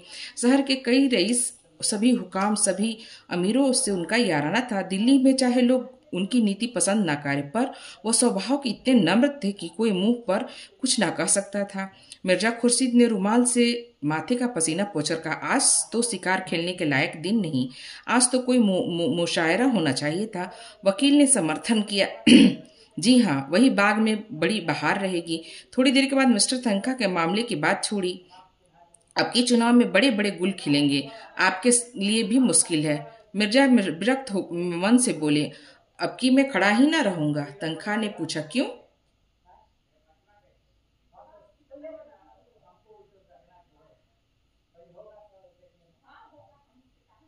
मुफ्ती बकबक कौन करे, फायदा ही क्या। मुझे अब इस डेमोक्रेसी में भक्ति नहीं रहती। जरा जरा सा काम और महीनों भर बहस, जहाँ जहाँ जनता की आंखों में धूल झोंकने के लिए अच्छा स्वांग है। इसमें तो कहीं अच्छा है कि ये गवर्नर रहे, चाहे वो हिंदुस्तानी हो या अंग्रेज। इससे बहस नहीं। इस इंजन जिस गाड़ी को बड़े मजे से हजारों मील खींच ले सकता है, उसे 10,000 आदमी मिलकर भी उतनी तेजी से नहीं खींच सकते। मैं तो ये सारा तमाशा देखकर काउंसिल से बेजार हो गया हूँ। मेरा बस चले तो काउंसिल में आग लगा दो, जिसे हम डेमोक्रेसी कहते हैं। वो व्यवहार में बड़े बड़े व्यापारी और जमींदारों का राज है और कुछ नहीं। चुनाव में वो बाजी ले जाते हैं, जिससे पास रुपए हैं, रुपए के जोर से उसके लिए सभी सुविधाएं तैयार हैं। बड़े बड़े पंडित मौलवी लिखने और बोलने वाले जबान और कलम से पब्लिक के जिस तरफ चाहे फेर दें, वही सोने के देवता के पैरों पर माथा रगड़ते हैं। मैंने तो इरादा कर लिया कि जब इलेक्शन के पास न जाऊंगा तो प्रोपेगेंडा और डेमोक्रेसी के खिलाफ होगा। मिर्जा साहब ने कुरान की आयतों से सिद्ध किया कि पुराने जमानों के बादशाह के आदर्श कितने ऊंचे थे। आज तो हम उसकी तरफ ताक भी नहीं सकते। हमारी आंखें में चौकाचौंध आज गई जाएगी। बादशाह को खजाने की एक कौड़ी भी निजी खर्च में लाने का अधिकार न था। वो किताबों की नकल करके, कपड़े सीकर, लड़कों को पढ़ाकर अपना गुजर करता था। मिर्जा ने आदर्श महिपों की एक लंबी सूची गिना दी। कहाँ तो वो प्रजा को पालने वाला बादशाह और कहाँ आज के मंत्री और मिनिस्टर। 5, 6, 7, 8 हजार माहवार मिलना चाहिए। वो ये लूट है या डेमोक्रेसी? हिरनों का झुंड चढ़ता हुआ नजर आया। मिर्जा के मुख पर शिकार का जोश चमक उठा। बंदूक संभाली और निशाना मारा। एक काला है सा हिरन गिर पड़ा। वो मारा। इस उन्मत्त ध्वनि के साथ मिर्जा की बेतहासी दौड़ बिल्कुल बच्चों की तरह उछल कूदते तालियां बजाते। समीप ही एक वृक्ष पर एक आदमी लकड़ियां काट रहा था। वह भी चटपट वृक्ष से उतरकर मिर्जा जी के साथ दौड़ा। हिरन की गर्दन में गोली लगी थी। उसके पैरों में कंपन हो रही थी और आंखें पथरा गई थी। लड़खड़ाते हुए हिरन को करुणा नेत्रों से देख लकड़हारे ने किरण को करुणा नेत्रों से देखकर कहा, अच्छा पट्टा था, मन भर से कम ना होगा। हुक्म हो तो मैं उठाकर पहुंचा दूं? मिर्जा कुछ नहीं बोले। हिरन की टांगी हुई दीन वेदना से भरी आंखें दिख रहे थे। अभी 1 मिनट पहले उसमें जीवन था। जरा सा पत्ता भी खड़कता तो कान खड़े करके चौकड़िया भरता हुआ निकल भागता। अपने मित्रों और बाल बच्चों के साथ ईश्वर की उगाई हुई घास खा रहा था। मगर अब निष्पंद पड़ा है। उसकी खाल उधेड़ लो, उसकी बोटियों को बोटियां कर डालो, उसका कीमा बना डालो, उसे खबर भी ना होगी। उसमें क्रीड़ा में जीवन में जो आकर्षण था, जो आनंद था, वो क्या निर्जीव सब में है? कितना सुंदर गठन था, कितनी प्यारी आंखें, मनोहर छवि। उसकी छलांगे हृदय में आनंद की तरंगे पैदा कर रही थी। उसकी चौकड़िया के साथ हमारा मन भी चौकड़िया भरने लगा था। उसकी स्मृति जीवन का बिखेरती चलती थी, जैसे फूल सुगंध बिखेरता है। लेकिन अब उसे देखकर गलानी हो रही थी। लकड़हारे ने पूछा, कहाँ पहुंचाना है मालिक? मुझे भी 2-4 पैसे दे देना। मिर्जा जी ने जैसे ध्यान से चौंक पड़े। बोला, अच्छा उठा लो। कहाँ चलेंगे? जहाँ हुक्म हो मालिक। नहीं, जहाँ तेरी इच्छा हो वहां ले जा, मैं तुझे देता हूँ। लकड़हारे ने मिर्जा की कौतूहल से देखा। कानों पर विश्वास न आया। अरे मालिक, हुजूर ने शिकार किया है तो हम कैसे खा लें? नहीं नहीं, मैं खुशी से कहता हूँ, तुम इसे ले जाओ। तुम्हारा घर यहाँ से कितनी दूर है? कोई आधा कोस होगा मालिक। मैं भी तुम्हारे साथ चलूंगा, देखूंगा तुम्हारे बाल बच्चे कैसे खुश होते हैं। ऐसे तो मैं ना ले जाऊंगा सरकार, आप इतनी दूर से आए हैं, इतनी घड़ी धूप में शिकार किया, मैं कैसे उठा ले जाऊं? उठा देर ना कर, मुझे मालूम हो गया तू भला आदमी है। लकड़हारे ने डरते डरते और रह रह के मिर्जा के मुख की ओर संशय नेत्रों से देखते हुए कहा, कहीं बिगड़ ना जाए। हिरन को उठाया। सहसा उसने हिरन को छोड़ दिया और खड़ा होकर बोला, मैं समझ गया मालिक, हुजूर ने इसकी हलाली नहीं की। मिर्जा जी ने हंसकर कहा, बस बस, तूने खूब समझा, अब उठा ले और घर जा। मिर्जा जी धर्म के इतने पावन थे। 10 साल से उन्होंने नमाज न पढ़ी थी। 2 महीने में 1 दिन व्रत रखे थे। बिल्कुल निराहार निर्जल। मगर लकड़हारे को इस ख्याल से तो संतोष हुआ था कि हिरन अब इन लोगों के लिए अखाद्य हो गया है। उसे फीका न करना चाहते थे। लकड़हारे ने हल्के मन से हिरन को गर्दन पर रख लिया और घर की ओर चला। तंका अभी एक तटस्थ से ही वहीं पेड़ के नीचे खड़े थे। धूप में हिरन के पास जाने का कष्ट क्यों उठाते? कुछ समय में मिर्जा ने अपराधी भाव से मुस्कुराकर कहा, मैंने शिकार इस गरीब आदमी को दे दिया, अब जरा इसके घर चल रहा हूँ, आप भी आइए ना। तंखा ने मिर्जा को कौतूहल की दृष्टि से देखा और कहा, बोले, आप अपने होश में हैं या नहीं? कह नहीं सकता, मुझे खुद नहीं मालूम। शिकार इसे क्यों दे दिया? इसलिए कि उसे पाकर इसे कितनी खुशी होगी, मुझे क्या आपको ना होगी? तंखा खिसियाकर बोले, जाइए, सोचा था खूब कबाब उड़ाएंगे, सो आपने सारा मजा किरकिरा कर दिया। खैर राय साहब और मेहता कुछ न कुछ लाएंगे ही, कोई गम नहीं। मैं इस इलेक्शन के बारे में कुछ अर्ज करना चाहता हूँ। आप नहीं खड़ा होना चाहते तो ना सही, आपकी जैसी मर्जी, लेकिन आपको इसमें क्या तामुल है कि जो लोग खड़े हो रहे हैं उसके अच्छी कीमत वसूल ली जाए। मैं आपसे सिर्फ इतना चाहता हूं कि आप किसी यह भेद न खुलने दे कि आप खड़े नहीं हो रहे हैं। सिर्फ इतनी मेहरबानी कीजिए मेरे साथ। ख्वाजा जमाल ताहिर इसे शहर से बड़े खड़े हो रहे हैं। रईसों के वोट तो सुलहो आने उन्हीं की तरफ है, हुकाम भी उनकी मददगार है, फिर भी पब्लिक पर आपका ही असर है। इससे उनकी कोर दब रही है। आप चाहें तो उसके 10-20 हजार रुपये महज यह जाहिर कर देने में मिल जाते हैं कि आप उनकी खातिर बैठ जाते हैं। नहीं, मुझे अर्ज कर लेने दीजिए। इस मुआवजे में आपको कुछ नहीं करना है, आप बेफिक्र बैठे रहिए। मैं आपकी तरफ से एक मैनिफेस्टो निकाल दूंगा और उसी शाम को आप मुझसे 10,000 नगद वसूल कर लीजिए। मिर्जा साहब ने उनकी ओर हिकारत से देखकर कहा, मैं ऐसे रुपये पर और आप पर लानत भेजता हूँ। मिस्टर तनखा ने जरा भी बुरा नहीं माना, माथे पर बल तक न आने दिया। मुझ पर कितनी लानत भेजे, मगर रुपए का पर लानत भेजकर आप अपना ही नुकसान कर रहे हैं। मैं ऐसी रकम को हराम समझता हूँ। आप शरीयत के इतने पाबंद तो नहीं, लूट की कमाई को हराम समझने के लिए सारा पाबंद होने की जरूरत नहीं। तो इस मुआवजे में आप क्या फैसला तब्दील नहीं कर सकते? नहीं, अच्छी बात है, इसे जाने दीजिए। किसी विवाह कंपनी के डायरेक्टर बनने तो आपके कोई एतराज नहीं। अपनी कंपनी का हिस्सा भी ना खरीदना पड़ेगा, आप सिर्फ अपना नाम दे दीजिए। जी नहीं, मुझे ये मंजूर नहीं। मैं कई कंपनियों का डायरेक्टर हूँ, कई मैनेजिंग एजेंट, कई चेयरमैन, कई का चेयरमैन था। दौलत मेरे पांव चूमती है। मैं जानता हूँ दौलत से आराम और तकल्लुफ के कितने सामान जमा किए जा सकते हैं, मगर ये भी जानता हूँ कि दौलत इंसान को कितना खुदगर्ज बना देती है, कितना ऐश पसंद, कितना मक्कार, कितना बेगैरत। वकील साहब को फिर कोई प्रस्ताव करने का साहस न हुआ। मिर्जा जी बुद्धि और प्रभाव में तो विश्वास था, पर बहुत कम हो गया। उनके लिए धन ही सब कुछ, और ऐसे आदमी से जो लक्ष्मी को ठोकर मारता है उनका कोई मेल ना हो सकता। लकड़हारा हिरन को कंधे पर रखे लपका चला जा रहा था। मिर्जा ने भी कदम बढ़ाया और स्थूलकाय तनखा पीछे रह गए। उन्होंने पुकारा, जरा सुनिए मिर्जा जी, आप तो भागे जा रहे हैं। मिर्जा जी ने बिना रुके हुए जवाब दिया, वो गरीब बोझ लिए इतनी तेजी से चला जा रहा है, हम क्या अपना बदन लेकर भी उसके बराबर नहीं चल सकते? लकड़हारे ने हिरन को एक ठूठ पर उतार कर रख दिया और दम लेने लगा। मिर्जा साहब ने आकर पूछा, थक गए हो क्या? लकड़हारे ने सकुचाते हुए कहा, बहुत भारी है सरकार, तो लाओ कुछ दूर मैं ले चलूं। लकड़हारा हंसा। मिर्जा डील डॉल में उससे कहीं ऊंचे और मोटे ताजे थे, फिर भी वो दुबला पतला आदमी उसकी इस बात पर हंसा। मिर्जा जी ने जैसे चाबुक पड़ गया। तुम हंसे क्यों?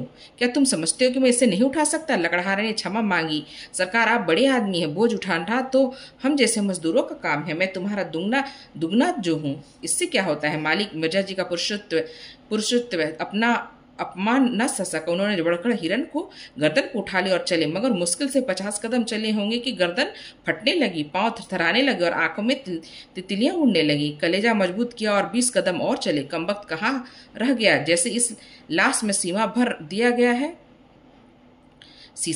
गया है। जरा मिस्टर तनखा की गर्दन परख दूं तो मजा आ जाए। मासक की तरफ जो फूल जलते हैं, जरा इसका मजा भी देखे। लेकिन बोझ उतारे तो कैसे? दोनों अपने दिल में कहेंगे, बड़े जवाब मर्दी दिखाते चले थे।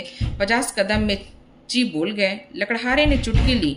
कहो मालिक, कैसे रंग ढंग है, बहुत हल्का है ना? लकड़हारे ने चुटकी ली। कहो मालिक, कैसे रंग ढंग है, बहुत हल्का है ना? मिर्जा की बोझ कुछ हल्का मालूम होने लगा। बोले, उतनी दूर तो ले ही जाऊंगा जितनी दूर तुम ले लाए हो। कई दिन गर्दन दुखेगी मालिक। तुम क्या समझते हो मैं यूं ही फूला हुआ हूं? नहीं, अब तो ऐसा नहीं समझता। मुद्दा आप हैरान ना हो, पर चट्टान है, उस पर उतार दीजिए। मैं अभी इसे इतनी ही दूर ले जा सकता हूँ, मगर अच्छा तो नहीं लगता कि मैं ठाला चलूं और आप लदे रहें। मिर्जा साहब ने चट्टान पर हिरन को उतार रखा। वकील साहब आप पहुंचे। मिर्जा ने दाना फेंका। अब आपको भी कुछ दूर ले चलना पड़ेगा जनाब। वकील साहब की नजरों में अब मिर्जा का कोई महत्व न था। बोले, मुआफ कीजिए, मुझे अपनी पहलवानी का दावा नहीं है, मुझे बहुत भारी नहीं है सच। अजी, रहने भी दीजिए। आप अगर इसे 100 कदम ले चले तो मैं वादा करता हूँ कि आप मेरे सामने जो तजवीज रखे हैं उसे मंजूर कर लूंगा। मैं इन चकमों में नहीं आता, मैं चकमा नहीं दे रहा। वल्लाह, आप किस हल्के से कहेंगे खड़ा हो जाऊंगा, जब हुक्म देंगे तो बैठ जाऊंगा। जिस कंपनी का डायरेक्टर, मेंबर, मुनीम, कन्वीगर कुछ कहेंगे बन जाऊंगा। बस 100 कदम ले चलिए। मेरी तो ऐसे ही दोस्तों से निफती है जो मौका पड़ने पर सब कुछ कर सकते। तनखा का मन चुलबुला उठा। मिर्जा अपने कॉल के पक्के थे, इसमें कोई संदेह न था। हिरन ऐसा क्या बहुत भारी होगा? आखिर मिर्जा इतनी दूर ही ले ही आए। बहुत ज्यादा थके तो नहीं जान पड़ते। अगर इनकार करते तो सुनहरा अवसर हाथ से जाता है। आखिर ऐसा क्या कोई पहाड़ है? बहुत होगा, 4-5 पसेरी होगा। 2-4 दिन गर्दन ही दुखेगी। जेब में रुपए तो होंगे। थोड़ी सी बीमारी सुख की वस्तु है। 100 कदम की ही रही। हाँ, 100 कदम मैं गिनता चलूंगा। देखिए, निकल ना जाइएगा। निकल जाने पर लालत भेजता हूँ। तनखा ने जूते का फीता फिर से बांधा, कोट उतारकर लकड़हारे को दिया, पतलून ऊपर उठाई, रुमाल से मुंह पोछा और इस तरह से हिरन को देखा मानो ओखली में सिर देने जा रहा है। फिर हिरन को उठाकर गर्दन पर चेष्टा से रख दी। 2-3 बार जोर लगाने पर लाश गर्दन पर तो आ गई, पर गर्दन न उठ सकी। कमर झुक गई। बुरी तरह हाफ उठे और लाश को जमीन पर पटकने ही वाले थे कि मिर्जा ने उन्हें सहारा देकर आगे बढ़ाया। तनखा ने इस तरह उठाया जैसे दलदल में पांव खड़े हो। मिर्जा ने बढ़ावा दिया। शाबाश मेरे शेर, वाह वाह। तनखा ने एक डग और रखा। मालूम हुआ गर्दन टूटी जाती है। मार लिया मैदान। शाबाश, जीते रहो पट्टे। तनखा 2 डग और बढ़े। आंखें निकलनी पड़ती थी। बस एक और बार जोर मारो। दोस्त 100 कदम की शर्त गलत। 50 कदम की ही रही। वकील साहब का बुरा हाल। वह बेजान हिरन शेर की तरह उनको दबोचे हुए थे। उनका हृदय रक्त चूस रहा था। सारी शक्तियां जवाब दे रही थी। केवल लोभ किसी लोहे की गर्दन धरन की तरह छत को संभाले हुए था। 1 से 25,000 तक की गोटी थी, मगर अंत में वो सहतीर की भी जवाब दे गए। लोभी की कमर भी टूट गई। आंखों के सामने अंधेरा छा गया। सिर में चक्कर आया और शिकार गर्दन पर लिए पथरीली जमीन पर गिर पड़े। मिर्जा ने तुरंत उन्हें उठाया और उन्हें रुमाल से हवा करते हुए उनके पीठ ठोकी। जोर तो यार तुमने खूब मारा, लेकिन तकदीर ने खोटे हो। तनखा ने हाँफते हुए लंबी सांस खींचकर कहा, आपने तो आज मेरी जान ही ले ली थी। 2 मन से कम ना होगा ससुर। मिर्जा ने हंसते हुए कहा, लेकिन भाईजान मैं भी तो इतनी दूर उठाकर लाया ही था। वकील साहब खुशामद करनी शुरू की। मुझे तो अपनी फरमाइश पूरी करनी थी। आपको तमाशा देखना था, वो आपने देख लिया। अब आपको अपना वादा पूरा करना होगा। आपने मुआहदा कब किया? कोशिश तो जान तोड़ की। इनकी सनद नहीं। लकड़हारे ने फिर हिरन उठा लिया और भागा चला जा रहा था। वह दिखा देना चाहता था कि तुम लोगों ने काह कूद कर 10 कदम इसे उठा लिया तो यह न समझो कि पास हो गई। इस मैदान में मैं दुर्बल होने पर भी तुमसे आगे रहूंगा। हाँ, कागज तुम चाहे जितना काला करो और झूठे मुकदमे चाहे जितने बनाओ। एक नाला मिला जिसमें बहुत थोड़ा पानी था। नाले के उस पार टीले पर एक छोटा सा 5-6 घरों का पुरवा था और कई लड़के इमली के नीचे खेल रहे थे। लकड़हारे को देखते सभी ने दौड़कर उसका स्वागत किया और लगे पूछने, किसने मारा बापू? मेरा कैसा मारा? कहाँ मारा? कैसी गोली लगी? कहाँ लगी? इसी को क्यों लगी और हिरनों को क्यों न लगी? लकड़हारा हूँ हाँ करता इमली के नीचे पहुंचा और हिरन को उतारकर पास की झोपड़ी से दोनों महानुभाव के लिए खाट लेने दौड़ा। उसके चारों लड़कों और लड़कियों ने शिकार को अपने चार्ज में ले लिया और अन्य लड़कों को भगाने की चेष्टा करने लगे। सबसे छोटे बालक ने कहा, यह हमारा है। उसकी बड़ी बहन जो 14-15 साल की थी मेहमानों की ओर देखकर छोटे भाई को डांटा, चुप नहीं तो सिपाही पकड़ ले जाएंगे। मिर्जा ने लड़की को छेड़ा, तुम्हारा नहीं हमारा है। बालक ने हिरन पर बैठकर अपना कब्जा सिद्ध कर दिया और बोला, बापू तो लाए हैं। बहन ने सिखाया, कह दे भैया तुम्हारा है। इस बच्चों की माँ बकरी के लिए पतिया तोड़ रही थी। 2 नए भले आदमी को देखकर जरा सा घूंघट निकाली और शर्माई कि उसकी साड़ी कितनी मैली, कितनी फटी, कितनी उटंगी थी। वह इस वेश में मेहमानों के सामने कैसे जाए? और गए बिना काम नहीं चलता। पानी वानी देना था। अभी दोपहर होने में कुछ कसर थी, लेकिन मिर्जा साहब ने दोपहरी इस गांव में काटने का निश्चय किया। गांव के आदमी को जमा किया, शराब मंगवाई, शिकार पका, समीप के बाजार से घी और मैदा मंगवाई, सारे गांव को भूज दिया। छोटे बड़े स्त्री पुरुष सबों के लिए दावत उड़ाई। मर्दों ने खूब शराब पी और मस्त होकर शाम तक गाते रहे और मिर्जा की जी बालकों के साथ बालक, शराबियों के साथ शराबी और बूढ़े के साथ बूढ़े, जवानों के साथ जवान बने रहे। इतनी ही देर में सारे गांव में उनका इतना घनिष्ठ परिचय हो गया मानो यहीं के निवासी हो। लड़के तो उन पर लदे पड़े थे, कोई उनकी फुदनगारी टोपी सिर पर रख लेता, कोई उनकी राइफल कंधे पर करता हुआ चलता, कोई उनकी कलाई की घड़ी खोलकर अपनी कलाई पर बांध लेता। मिर्जा ने खूब देसी शराब पी और झूम झूम कर जंगली आदमियों के साथ गाते रहे। सब ये लोग सूर्यास्त के समय यहाँ से विदा हुए तो गांव भर के नर नारी इन्हें बड़ी दूर तक पहुंचाने आए। कई तो रोते थे। ऐसा सौभाग्य उन गरीबों के जीवन में शायद पहली बार आया जो किसी शिकारी ने उनकी दावत की हो। जरूर ये कोई राजा है, नहीं तो इतना दरिया दिली किसका होगा। इसके दर्शन फिर काहे को होंगे। कुछ दूर चलने के बाद मिर्जा ने पीछे फिर कर देखा और बोला, बेचारे कितने खुश थे, काश मेरी जिंदगी में ऐसे मौके रोज आते हैं। आज का दिन बड़ा मुबारक था। तनख्वाह ने बेरुखी से कहा, आपके लिए मुबारक होगा, मेरे लिए तो मनहूसी था। मतलब कि कोई बात ना हुई। दिन भर जंगलों पहाड़ों की खाक छानने के बाद अपना समूह लिए लौट रहा हूँ। मिर्जा ने निर्दयता से कहा, मुझे आपकी ये हमदर्दी नहीं है। दोनों आदमियों जब बरगद के नीचे पहुंचे तो दोनों टोली लौट चुकी थी। मेहता मुंह लटकाए खड़े हुए थे। मालती बीमन सी अलग बैठी थी, जो नई बात थी। राय साहब और खन्ना दोनों भूखे रह गए थे और किसी के मुंह से बात न निकलती थी। वकील साहब इसलिए दुखी थे कि मिर्जा ने उनके साथ बेवफाई की। अकेले मिर्जा साहब प्रसन्न थे और वो प्रसन्नता अलौकिक थी।